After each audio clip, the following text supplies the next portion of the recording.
I hereby reconvene the May 14th, 2013 meeting of the Marion County School Board at 6 p.m. For the courtesy of those listening to the meeting, I'm requesting everyone in the audience, please turn off your cell phones or put them on vibrate. Board, I know this will be no surprise to you, but I'm going to ask Ms. Judy Zanetti, the Public Education Foundation officer, to come up. Good evening again, Mr. Crawford, Superintendent Tommen, members of the school board. Thank you for allowing me to be here this evening. As you all are aware, the business of the Marion County Public School System is to educate our children. And very soon you will all be attending high school graduations and see thousands of our students that have successfully fulfilled that mission with your help and the help of many others. And as a preview of graduation this evening, I have some students and our staff from Take Stock in Children with me this evening. And now I'd like to introduce our program coordinator, Mrs. Megan Magamal. Good evening, school board. I want to first say thank you for allowing Take Stock in Children and the Public Education Foundation to be here tonight. I also want to tell you a little bit. Take Stock in Children, one of the main programs of the foundation, provides scholarships, mentors, and hope to deserving low-income students in Marion County.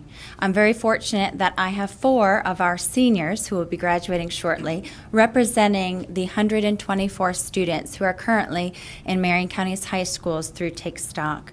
I also have 2 of our staff members, Ms. Tricia Curtis and Ms. Diana Scroggy, who serve as our student and mentor advocate. And I'd like to introduce, first up, we have Kelsey Holder.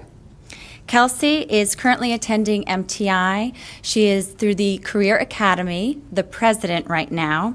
She is going to be going to the University of Florida, where she plans to get a law degree, thanks to the impact that her mentor, local lawyer Marion Howenitz, has had on her life these past 4 years in high school. Then we have Pedro Garzon.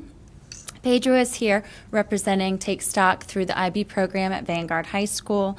Pedro will be valedictorian coming up. He recently had the very hard decision to choose between a full ride that was offered from Stanford or MIT, and Pedro happily chose Stanford. Catherine Sands, who will be doing the pledge in a moment. She's representing Westport High School and Take Stock, also valedictorian. Throughout high school, she's had perfect straight A's. She graduated already from the College of Central Florida with her associate 2-year degree. She will be attending Georgia Tech on a full ride as well. Alvin Gordian, who will be giving the inspiration in a minute, is representing Vanguard High School's IB program and is also valedictorian with his fellow peer, Pedro. These 4 students representing Take Stock and representing the graduating class, they were selected back in 8th grade. They committed to maintain a high GPA, stay crime and drug free, have a mentor who met with them weekly at school, and be a good representative of Marion County Public School System.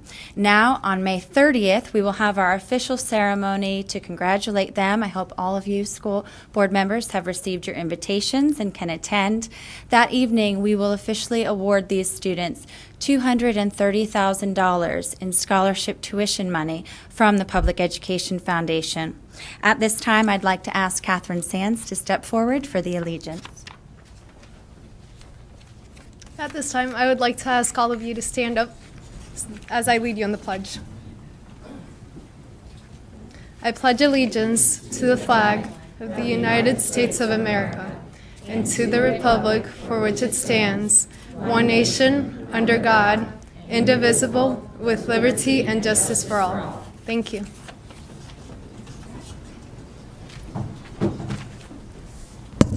Good evening, everyone. My name is Alvin Gordian, and I thank you all for giving me the opportunity to speak on behalf of the Take Stock in Children Scholars Program, of which I have been an active member and ambassador for the past 4 years.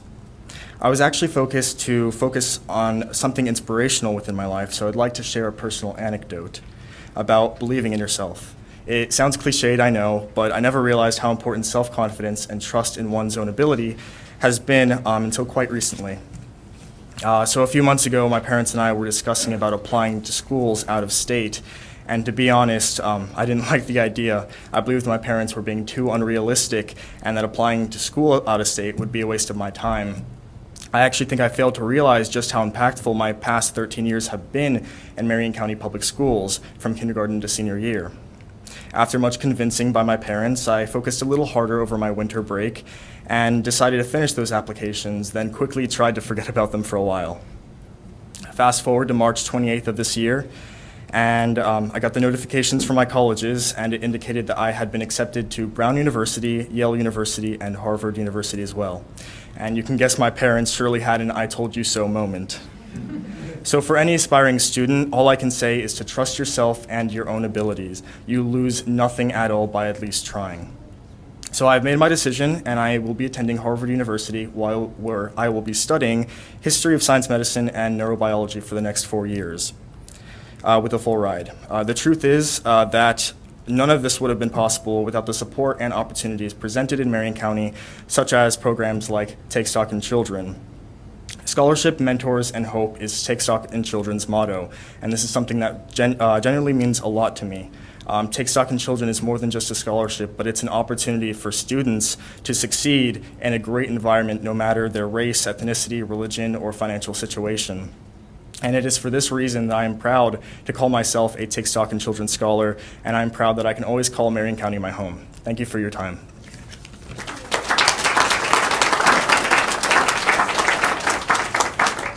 As you can see, we have some amazing students in our Take Stock in Children program. I want to thank the board for your time this evening. Thank you.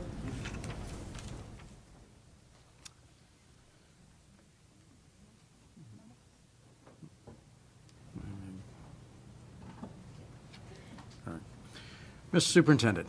Mr. Chairman, I recommend approval of the agenda for the May 14, 2013 school board meeting with the materials in the board packet.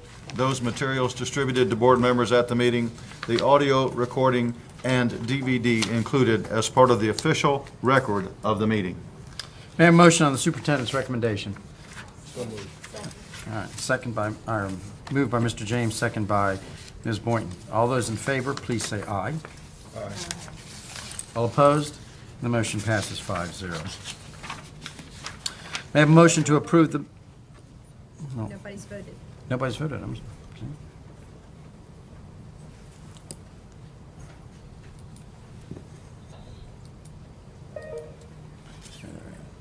Now we have 5-0. All right. May I have a motion to approve the minutes for the April 9th, 2013 school board meeting, the April 18th administrative briefing and work session? Need a motion and a second. So moved. Second. Motion by Mr. James, second by Ms. Boynton. Are there any additions or corrections? Seeing none. All those in favor, please say aye. Aye. All opposed? And that should pass 5-0.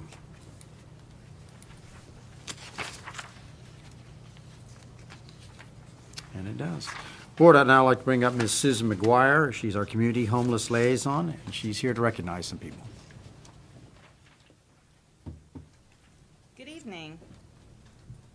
I'm very excited to be here tonight to recognize some of our outstanding volunteers in Marion County Schools. And I especially want to recognize the Star Banner who stepped up at the last minute and did cover the awards so we could absolutely recognize our volunteers this year with some of our budget constraints. Just to tell you about where we are right now, so far we have 5,474 volunteers that have already logged 170,869 hours in our schools. That's pretty impressive. And tonight I'm going to recognize the ones that the schools nominated and a committee felt were the most outstanding in the different categories. First, I'd like to recognize Sarah Landreth. She was nominated from Bellevue Santos as the youth volunteer for classrooms. What the committee liked about her nomination was that the teacher who submitted it said, you know, I'm a little hesitant at first to have a high schooler in my class all the time. I think I'm going to have to do a little more prep work and a little more planning. And then she said, you know what? Sarah has shattered all the preconceived ideas that I had about having a teenager in my room. She said that she's wonderful with the students, helps prepare lesson plans, gets the students excited. She helped with a Halloween door contest, red ribbon slogans, and that she's not only punctual, she's usually early, and if she can't be there, she will make arrangements. quote is that this is one high school volunteer that is definitely a positive example for others wanting to volunteer.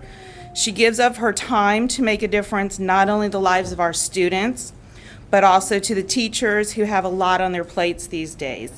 Sarah Landreth is a shining example of an outstanding youth volunteer, and she deserves to be acknowledged for all that she does at the school.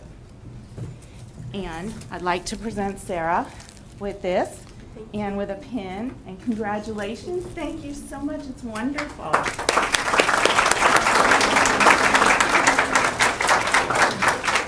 Our next student volunteer is Michael Chung from Denellen Elementary. And Michael's been volunteering at the school for over 4 years now, and he serves as a mentor in the Tiger and Cub program and has been doing that for the last 2 years as part of Denellen High School's National Honor Society. His mentee is a 4th grader, and I guess he waits for you every week regularly to make sure you're on time. They said that Michael is a familiar face on the campus. He volunteers in all of the after-school events, all the activities, and his nominator said that there is no task too big or small for him. He's done everything from crafts to babysat the little ones during the FCAT parent night, and he works with a lot of different children in all aspects. He's a member of Denellen High School's National Honor Society, but more than that, his nominator said he's an outstanding role model for the elementary students. He's caring and committed.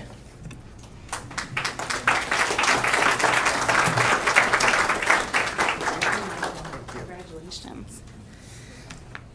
Okay, next from Marion Oaks Elementary is Christine Hardigan. Now, apparently, this is her first year volunteering, but she's not wasting any time because she averages at least 32 hours a week.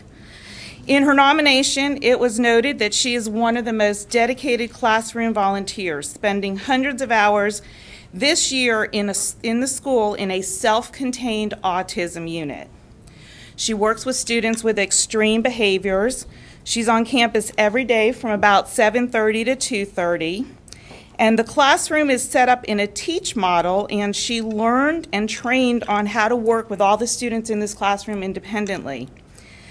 It is said that with all the academic requirements that need to be taught, there's little time for crafts and holiday activities, and Ms. Christine has made it her duty as a volunteer to bring creativeness and craftiness into the classroom.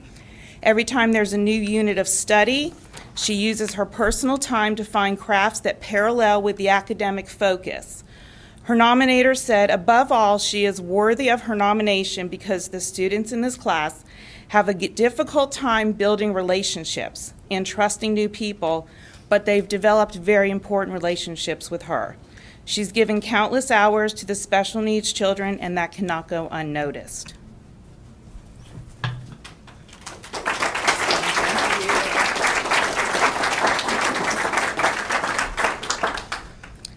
Next, representing Hammett Bowen Elementary is Carrie Baliga? Baliga.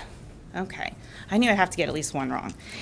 She's another one who's 32 hours or so every week in our schools, and she's been volunteering at Hammett for about 2 years now.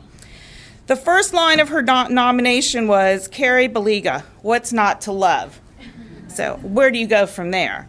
So the committee was very intrigued about her nomination. She wrote that she gives of her time and her talents to any and all staff at Hammett Bowen, that apparently she started with a little bit of commotion when she was there in the media center and just took over and never looked back. She's been there for several years now. She's organized and can enlist other parents to help. She's a very talented artist, apparently, and has made things with new book posters and all kinds of artwork around the hallways and different displays. Her nominator said that the question is there anything that she won't do? And the answer is, so far, they haven't found anything. If you need 850 bags folded and glued, they call her. If you need door displays, she's there, no problem. Carrie is patient and firm with the students. She's accommodating and helpful to the teachers. And her nominator said, in short, she's almost too good to be true. But she is true, and they love her at Hammett Bowen.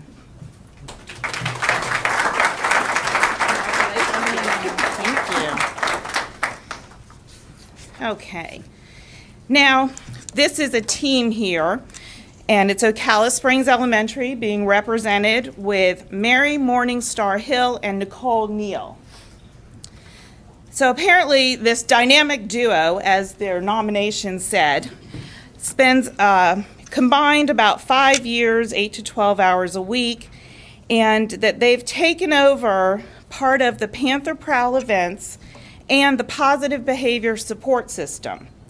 I guess they go all over town and get donations and ask people for things and set up the store, and the students are excited about going in there.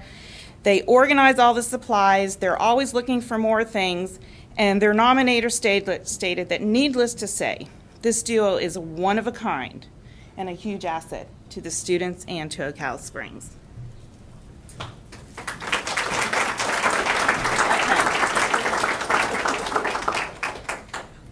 Did I get it right? Yes. Yay, thank you. Okay.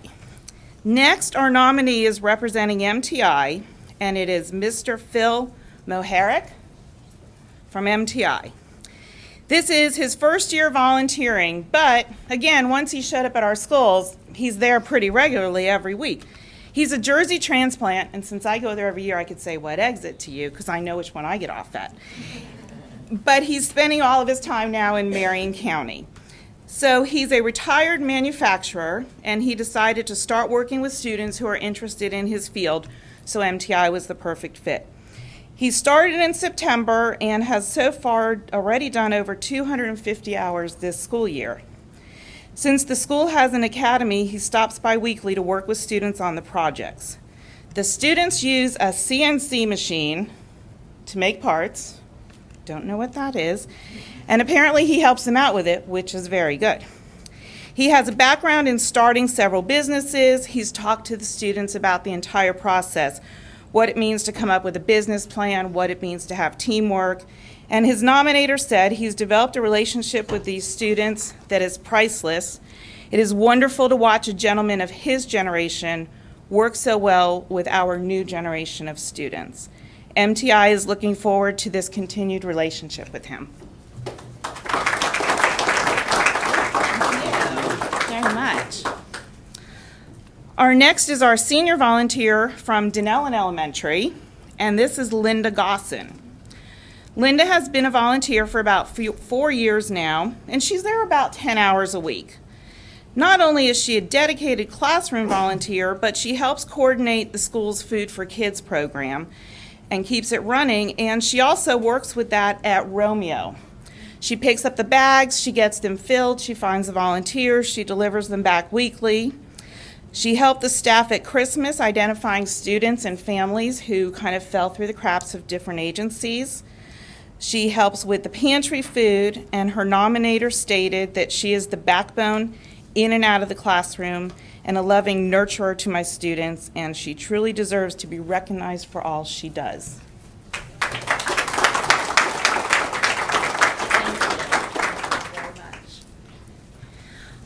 The last volunteer that we're going to recognize tonight, I'm so excited I found out that they don't know why they're here, which is really exciting. This individual is Mr. Henry Raymond Terrell. Hi. From Ward Highlands Elementary. And of course, we are recognizing him with the Henry the Doodah Award. So of course, when we saw Henry on the application, we had to stop there. And he's at Ward Highlands, which is, of course, is where Mr. Doodah spent a lot of years, worked with my children there. So the committee noted several things about this nomination that made him the ideal candidate for the Henry the Doodah Award. His nomination was submitted by Ward Highlands administration and staff. And it says that he has the ability to fall into place wherever he's needed.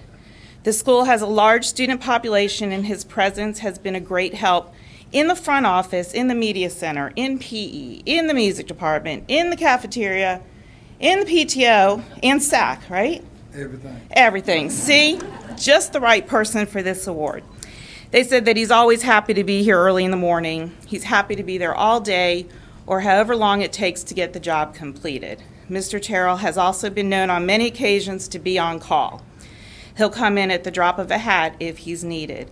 He has great organizational skills and is constantly looking for ways to help improve things with any situation. He's a delight, and we are thrilled that he's part of the Ward Highlands family. And I am thrilled to present you with the Mr. Duda Award. Thank you.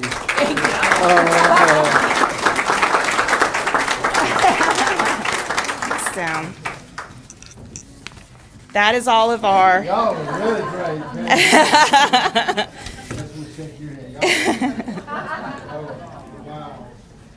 So, he definitely has Mr. Duda's enthusiasm. So, and I thank you for presenting this year's outstanding volunteers. And of course, we love and appreciate all the volunteers that spend so much time and their talents in our schools. Everyone good? You did a good job. Oh, thank you.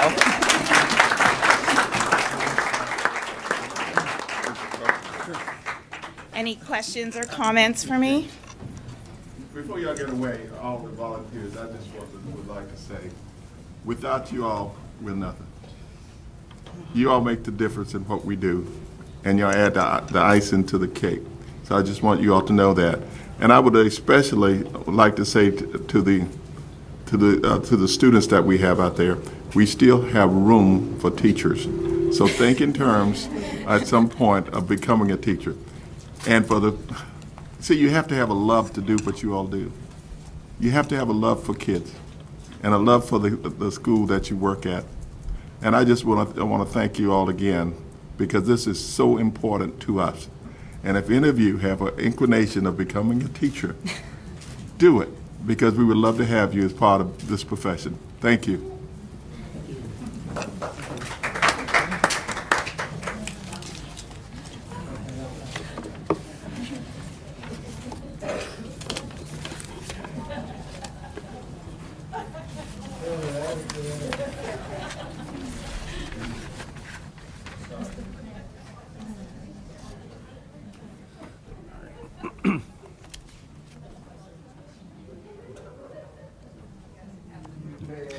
All right. Board, may I have a motion to adopt Resolution 13-02, categorical funding flexibility? May I have a motion? So moved. Is there a second? Second. Motion by Ms. Boynton, second by Ms. Ely. Mr. Superintendent. Mr. Chairman, this resolution complies with state statute that allows the district to utilize reserve categorical funds for other academic expenditures. Board, we have a motion, a second, discussion. No? All right, we'll move the question. All those in favor, please say aye. Aye. All opposed? And the motion carries 5-0.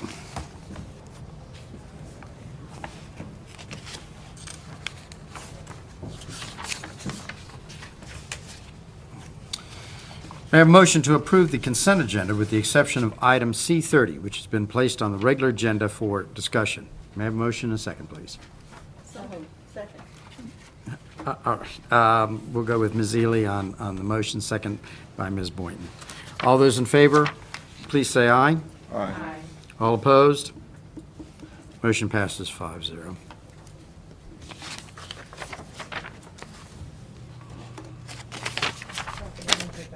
Oh, I'm sorry. I thought I had that.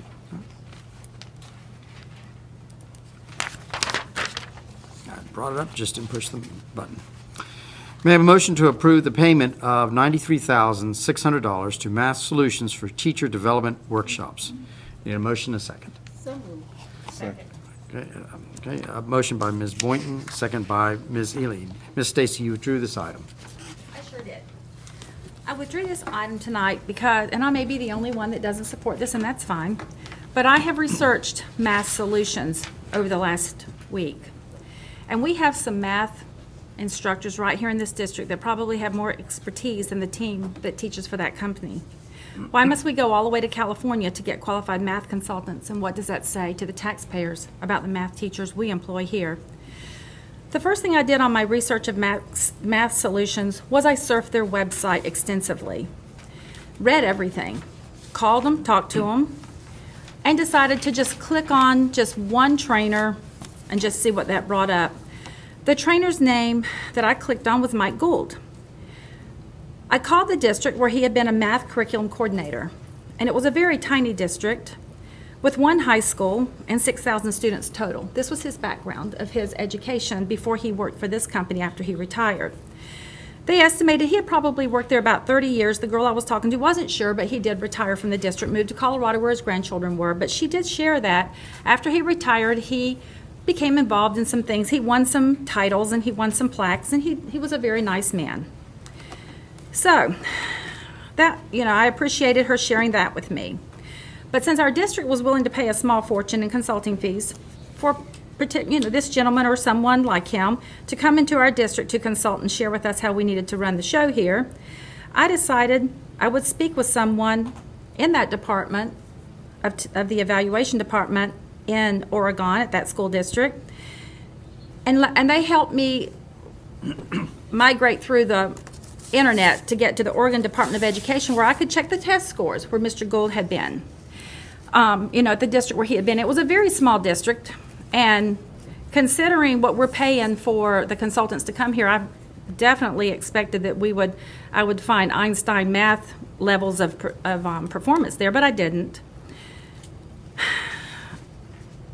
I found that district, after he was there for 30 years, very, very tiny district that he was the math coordinator in, they were basically performing like us. The district was performing at or below the state average. Well, my position is that is where we are already performing. So I don't know that we need someone to come in whose district performed much like ours is performing to help us to continue performing this way, because we're doing fine performing that way all by ourselves. Then I went to the testimonial portion of that website. I went to just clicked on the first testimonial that came up so that I wouldn't be biased in any way, and I clicked on a Pete Thompson of John Carroll Elementary School in Maryland. He said, "Our annual yearly progression went up 20%. Thanks, Math Solutions," was essentially what he said, as I recall, maybe not exactly. So I called the huge district of Prince George County. They have 130,000 students there. And I spoke to the lady in charge of county assessments. First thing I found out was that this great performing school that had done so well after Math Solutions had been closed 4 years earlier. The administrator that I spoke with shared with me that since that was a Title I school and they received lots of dollars, Title I dollars, that many things could have affected any growth in test scores. And the 20% increase in, getting up to their annual yearly progression, which is what they did. They were way below it, and they did finally meet it. They did that for 1 year. So we examined, with her help, the 3 years of test scores from Prince County. She went through all the test scores with me.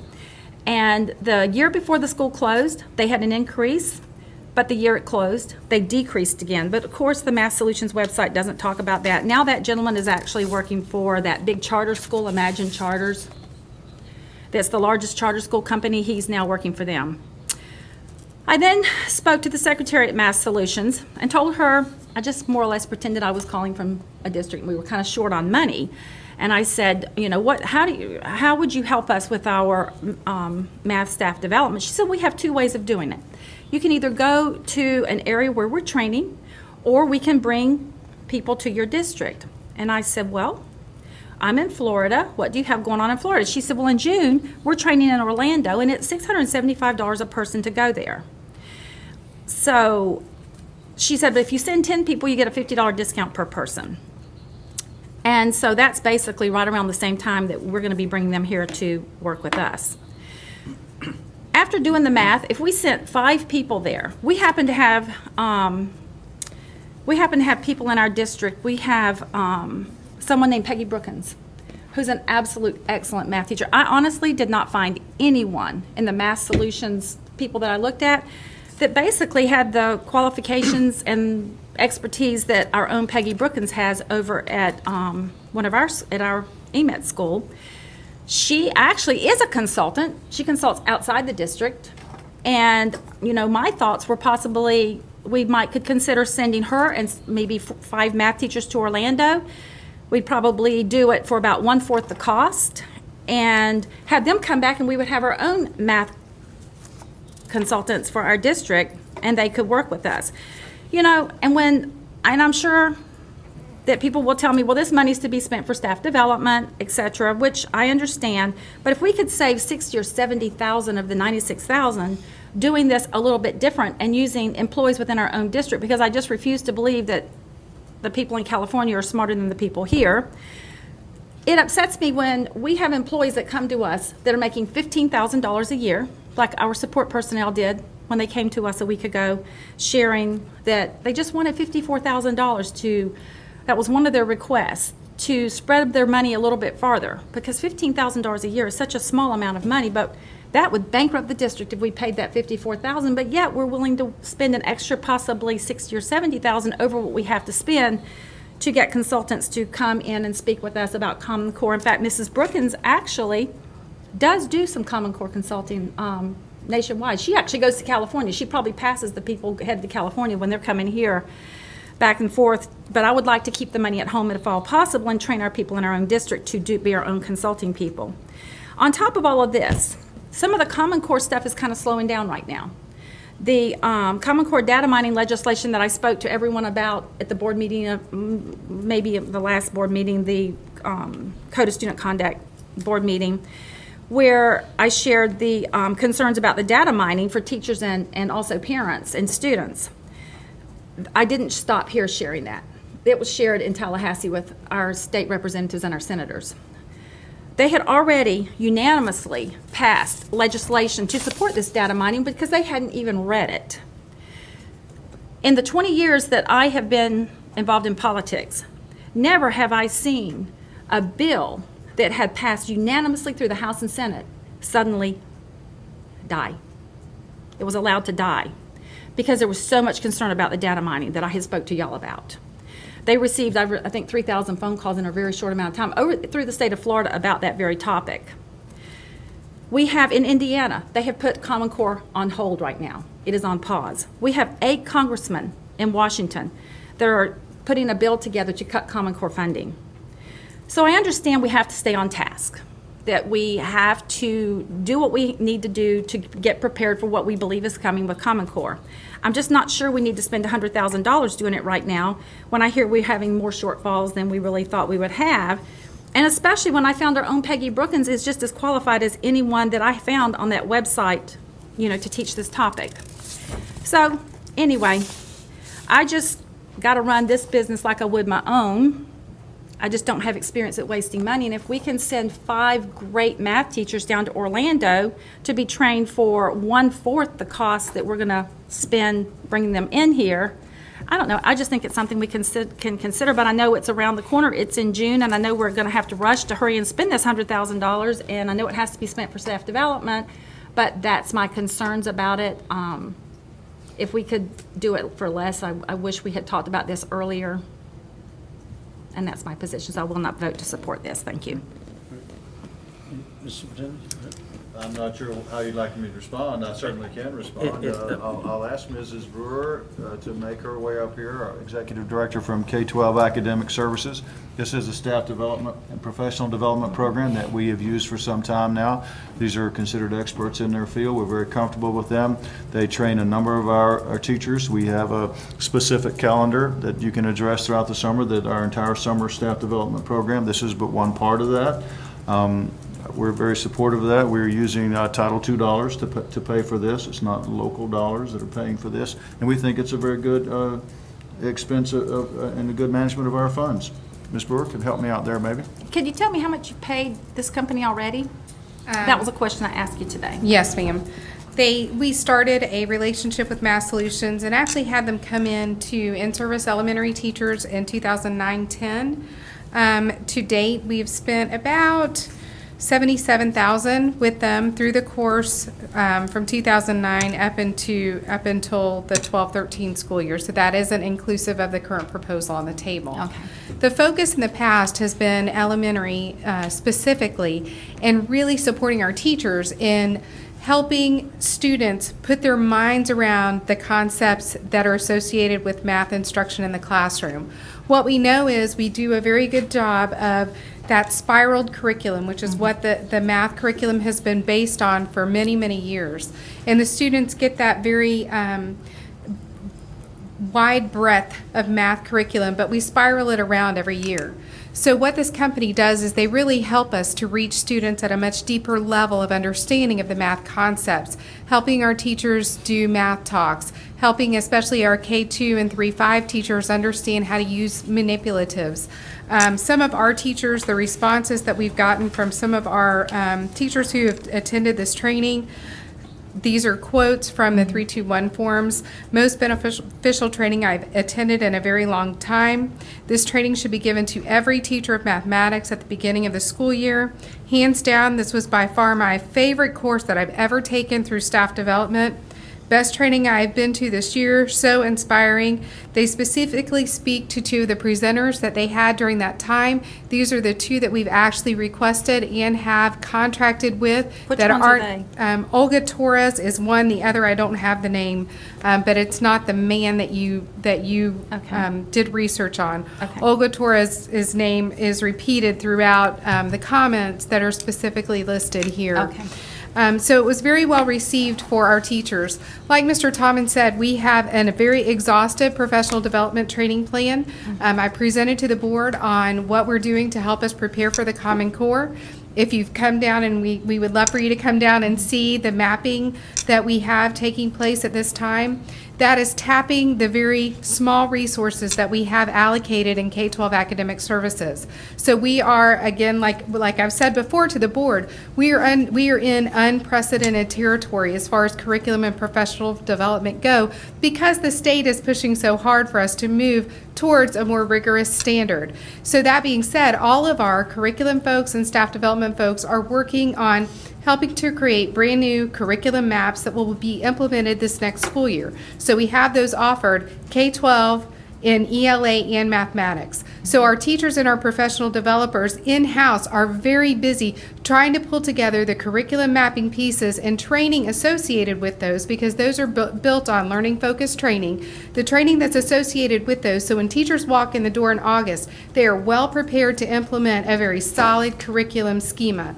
This professional development that is called for right here is in complete alignment with the district's strategic goals to increase math performance. What you said is exactly true. K-5, we're right on target with where the state is. However, we want to exceed the state expectations, and where we begin to fall off the mark is in 6th through 8th grades mathematics.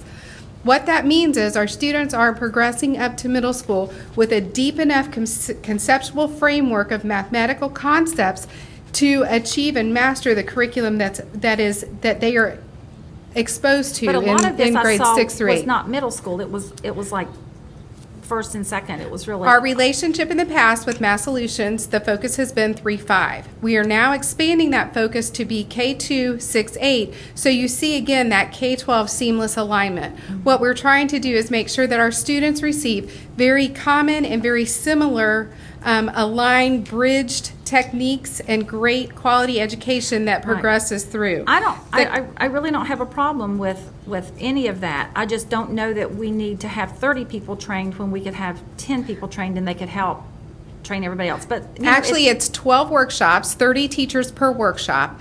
The Common Core implementation that we're implementing next year is moving toward a lead teacher model. So our teachers throughout the next school year will get all of their in-service and professional development through a lead teacher model. Their focus, Math Solutions' focus, will be with our lead teachers that will be doing a train-the-trainer type model back at each school site. So as our shift to Common Core continues, we've identified a Common Core cadre of teachers that does that professional development at the school site. If we had unlimited funds, by all means, we would have a Common Core trainer located at every single school site, because we really feel like that would be the best implementation of Common Core. But unfortunately, we don't have those dollars that are available. We're very thankful for the Title II dollars. They are specifically allocated for staff development. Again, I feel we have a very solid plan in this district. Okay. It is very we are looking ahead, and we are in very tight alignment with what the strategic goals of this district are, and that you'll see the math component is woven in throughout K-12, and that's one of our big focuses this summer. So I invite you to come and be a part of that training. If you would like to come and sit in the back, we won't pay for you as a participant, but if you would like a bird's eye view to come and see what this company has to offer and the great experience that our teachers have, I welcome each one of you to come and be a part of that. If you could see the curriculum mapping that is taking place, you would be dumbfounded with the quality of product that our teachers are producing. Our ELA close reading lessons have been... I'll vote with you. I'll vote with you tonight, and I'll watch the test scores. I'll be glad for you to be a part of that. That will be fantastic. You've Mr. done a James? good job. One of the things that I just would like for Mr. Brewer to say, that this is just a part of what we do in terms of preparing this. This is just a part of the whole process. And this is important, and I think that's one of the things that people really need to know, that this is just one little part of what we're doing to get our teachers ready to move on. Yes, sir, you're exactly right. So we talked some about the curriculum maps, and we know that with this very small cadre of professional developers that we have to really think outside the box. So we're leveraging online training through a Moodle platform. All of our trainings will be warehoused on Moodle, so all of our teachers have the opportunity 24/7 to gain access to professional development opportunities. So as you see the professional development roll out, not only just for general knowledge about how to use the curriculum maps and the resources that are embedded within those curriculum maps, the teachers will have access to look at that professional development on a 24/7 basis. The Common Core lead teachers, again, back in February, we gave to the schools a Common Core training plan that takes them through June of 2014. The desired outcome is we want our schools to be able to take that plan and use it to the best ability of their schools. So our commitment, understanding we have limited resources, is to make sure we have amazing lead teachers that are trained up on the philosophy, the shift in pedagogy that's required by Common Core to be able to go out and lead professional learning communities within our school systems. Because what we know is the number one way to change teaching practice is to make teachers and allow them to be owners of their own professional development, and creating these cadres and these learning communities, allowing them to reflect on practice and really engage in quality dialogue about student work is the way that we'll begin to close this achievement gap. I'm telling you, you sold me. I'll vote for it, and I'll watch the test scores. Well, we're all watching them. I can promise you that. If it's $100,000 well spent, and you have assured me that you're on top of it, I'm with you. There's a plan. I really would love, again, any of you to come down and check out what's going on with K-12 Academic Services. We have amazing, educated, extreme practitioners that are out there really working to change the way of work for our students and what they will experience. So I would love for you to come and spend time with us. Anyone else? Seeing none, we'll move the question. All those in favor, please say aye. Aye. Aye. All opposed? And I do believe that has passed 5-0.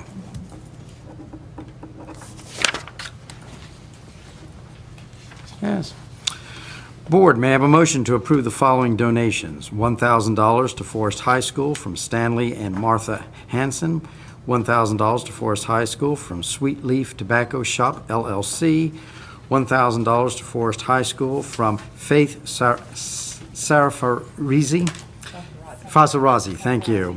MDPA, $1,100 to Forest High School from the DSOC Foundation, $2,000 to Forest High School from the Public Education Foundation of Marion County, $2,500 to Forest High School from the DSOC Foundation, $4,568 to Harborview Elementary School from Harborview Elementary PTO, $2,500 to Madison Street Academy from their business partner, Regions Bank, via the Education Foundation, a 1996 Nissan Maxima valued at $2,500 to Marion Technical Institute from Peter Tisch.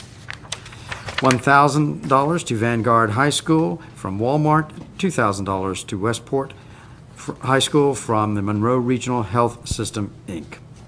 You need a motion and a second. So moved. Motion by Mr. James, second by Ms. Ely. All those in favor, please say aye. Aye.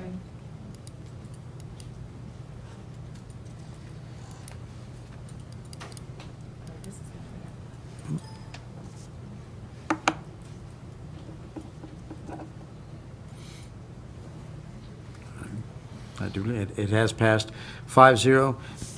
Mr. James, would you do the honors of thanking?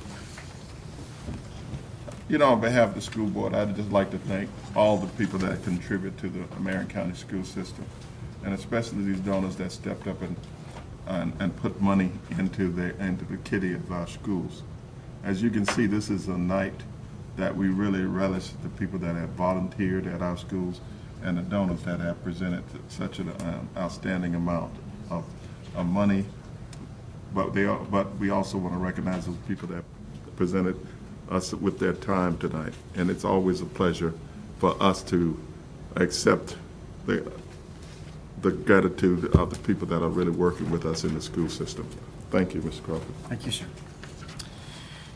Board members, quick reminder, the next administrative briefing work session is scheduled for Thursday, May 23rd, 2013 at 9 a.m. The purpose of the work session is to continue review of health care reform and to discuss the 2014 renewal of general insurance and health insurance plans.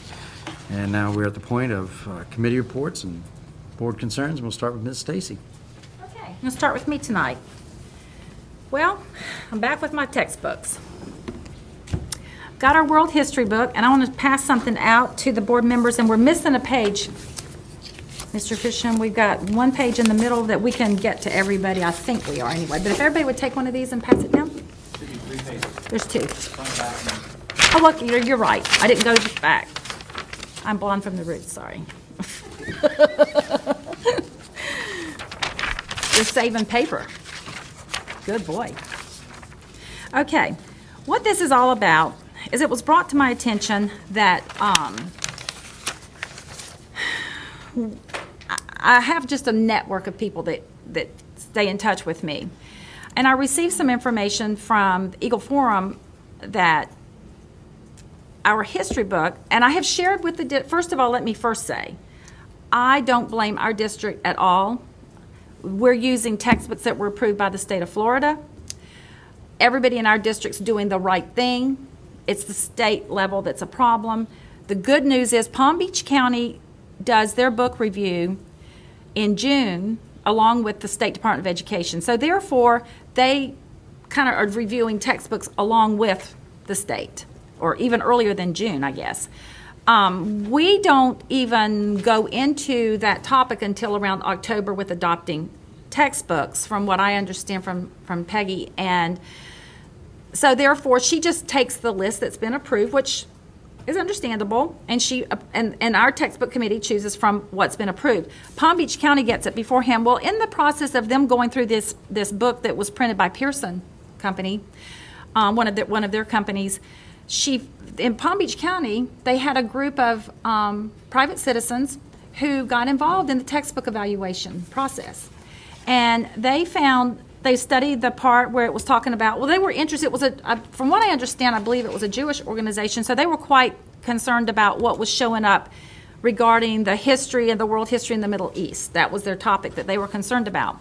They found some things that they considered to be quite flawed, took it to the Palm Beach County School Board, then they took it to Pearson, and Pearson understood that was a huge textbook allowance that was going to $4 million textbook deal at the time, and they were going to lose it or else they had to fix the book.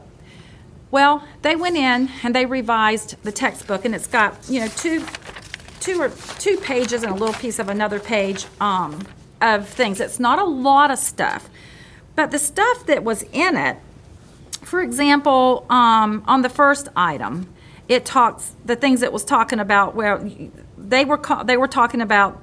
The Arabs called Palestine, the Jews called it Israel. Well, they didn't call it Palestine in those days, so that had to be taken out. Another section talked about, they had to eliminate the sentence where states in the Middle East between 1956 and 1973, 3 more wars erupted between Israel and Arab states. That is not true. It was so the district made them rewrite it to say, when the Jewish state of Israel was born in 1948, the surrounding Arab countries invaded Israel. And that's when the conflict started. It wasn't that the Israelis were just being evil and fighting them. Also, they were concerned because when it talked about the modern Middle East, there were absolutely zero pictures of Jews or Christians, but yet there were many Jews and Christians in that area. So they had them do some pictures of, to show the true development of the Middle East. And some such things as that they did demand that were fixed in the textbook. And I guess the reason what is interesting though, we have the textbooks that were not revisited. Pearson only did the textbooks for Palm Beach County, I assume, to shut Palm Beach County up, and all the rest of the school districts got the textbooks that had flawed material in them. Why I bring this to you is because I've been talking textbooks since I got on the school board. I am so concerned about our history, and finally I have proof. I have proof that it's happening. I'm not a conspiracy therapist, conspiracy person anymore. I have proof it's happening. And this isn't the only area it's happening. And I would like us as a board to get on top of some of the history that has been left out of our American history books.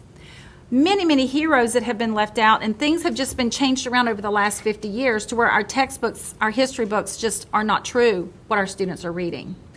And Pearson has been caught, and they had to change it. I got proof now. So that's my position, and I gave y'all copies of some of the changes, and we have some serious, serious American history issues that if I have to go to Tallahassee to deal with, are missing Black history, I will do that. But we have heroes in our Black history of America that probably are totally as much responsible for us winning the American Revolution as any white person that fought in that war. More so. The hero, James Armistead's probably one of the biggest heroes of the American Revolution. He's not even hardly mentioned in our American history books. So I will be fighting for that, and I thank you for the time. Okay, I wanted to share a couple things. I visited Francis Marion Military Academy on Monday, and I'm so impressed with that school. And I know once it moves over to Hale Academy that the enrollment will increase. But it's a very regimented, structured school. The students are all very focused on what they're supposed to be doing. I'm just very, very impressed with that school and know that it's going to grow a lot. What the director told me, Mr. Archibald, is that one of the programs they have aerospace. If they go through the program in aerospace, they can graduate with a pilot's license.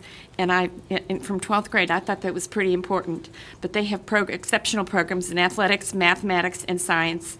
And I was just very impressed and would encourage board members or any of you to go visit that school. It's a wave of the future, and I think it's just beginning right now to grow.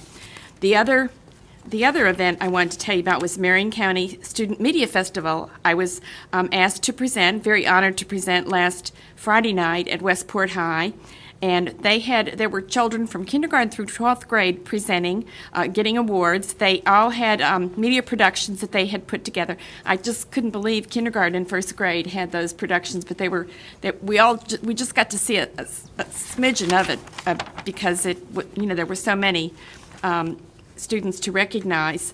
But I also wanted to let you know, parents, community, if you want to see this on TV, Cox Channel 12, Comcast 99, Bright House 198, it's going to be aired Fridays and Saturdays at 7 p.m. and Sunday at 2 p.m. And I would strongly encourage you all to watch it. It celebrates the success of our kids, and that's what I like to recognize is all of the kids doing great things in our school. Thank you. First, I'd like to say to Ms. Stacy, thank you. Thank you for bringing this information to us for on the book. And when you make your movement to make sure that you get some African Americans in that book, call me so we can walk that walk. We're going to get a committee going. We got work to do. And I appreciate that so much.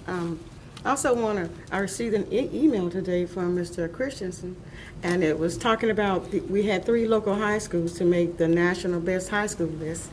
So I was very proud of them. I want to mention them: Vanguard, Lake Ware, and Westport. Thank you all, and thank you principals for making sure that our community is always represented. Also, another email came out from Mr. Christian that's alerting all parents. If you have a 4 or 5-year-old, you can please go ahead and register them early for VPK. Am I right, Mr. Christian? And kindergarten. And kindergarten. So just wanted to make sure parents know that. Start doing that right now, parents. And I just want to thank Florida Farm Bureau for their donation to the Marion County Public School for reading on the journey through the agriculture in the state of Florida. They presented a very well-written book about agriculture in the state of Florida, and I was able to read over at Evergreen, and I want to thank them for that. It was really a time journey. It was a journey through time, and it was rewarding for all the students there. Thank you. Thank you. Mr. James. Just some reminders of some things. We're getting close to the end of school, and if you have an opportunity to get out and visit and look at some of the things that our kids are doing, it would be a wonderful opportunity, because this is when we have all our celebrations of all the awards and all the goals that have been accomplished and things like that. My main topic, I think we put it on the agenda for December 6th, and that's basically all I have. All right. Thank you, sir. Madam Attorney, anything? Madam Secretary? Mr. Superintendent? Thank you, Mr. Chairman. This reminder to the board that next week we will be running a 4-day week, and we will not be open on Friday, May 24th. That is a weather makeup day. So Monday through Thursday of next week, we will be operating at the county office on 4 10-hour days. And that's also paired with the next Monday, May 27th, which is Memorial Day. So just to make a special note of your calendar. Mrs. Ely has already stolen my thunder about the Media Festival. Very good event we attended the other night. Mrs. Boynton has already stolen my thunder about recognizing our 3 high schools that we're very, very proud of. So I'll take one more opportunity to pat the Public Education Foundation on the back about their bowling tournament. None of you took me up on the challenge last week. We had a team there. I think everyone was a winner. The Public Education Foundation raised over $15,000 for that evening, and I think you saw a great example this evening of our Take Stock in Children program and the 4 students that have completed that program. That's all I have, sir. Thank you, sir. Board members, I sent, it was primarily directed towards Ms. Stacy and Ms. Ely, but I copied you all on the information I sent, which on last year's budgeting process. If you remember, recently I mentioned that I would like to see us maybe tweak the way that we handle that when we have the budget hearings at our next work session. I will bring you an example of that. I hope that you all will support me on that. I think it'll help us get to a budget format a lot quicker, because if you read this morning's paper, apparently, the information coming out of the legislature was that, everything was back to normal and the money was beginning to flow, and apparently it isn't. And if it is coming down to us, it's coming down in one of the things that we absolutely dread, which is it comes down as a categorical, which means that you can only spend it one way. And they assume in Tallahassee that what's good in Dade County is necessarily good in Marion County, and we must be 2 different states the way we have to approach education. So hopefully we will and maybe address some of the there was a concern I saw in the article this morning. There was an area which I kind of felt the board had made a commitment that we were going to do something about it. Now we're hearing that maybe not the funds are there, so we have to take a very hard look at it. So and don't forget the June 6th work session is what I'm calling one of our cleanup work sessions. We have some areas where if you have some very strong opinions on some of them, please bring them with you. It's time to get some areas taken care of, because we still have a lot of work in front of us. We have a budget to do and a final staffing plan and some other areas. Before I address expulsion matters, I wish to acknowledge that the board members have received the alternative placement list for students through April 26, 2013. Are there any parents in the audience who wish to speak on behalf of a student regarding a disciplinary matter? Seeing none. May I have a motion to approve the expulsion of student JD 13-60 with educational services through the 2013-2014 school year? I need a motion and a second, please. Second. Okay, motion by Ms. Boynton, second by Mr. James. Any discussion on this? Seeing none. All those in favor, please say aye. Aye. All opposed? That motion should pass 5-0.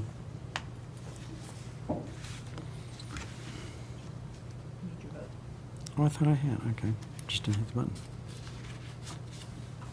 All right, it did pass 5-0. There being no further business, may I have a motion to adjourn? So moved. Motion by Mr. James, second by Ms. Ely. All those in favor, please say aye. Aye. All opposed? I know that passed 5-0. Except if I can ever get, there we go. It did, and we will stand adjourned at exactly 7 o'clock.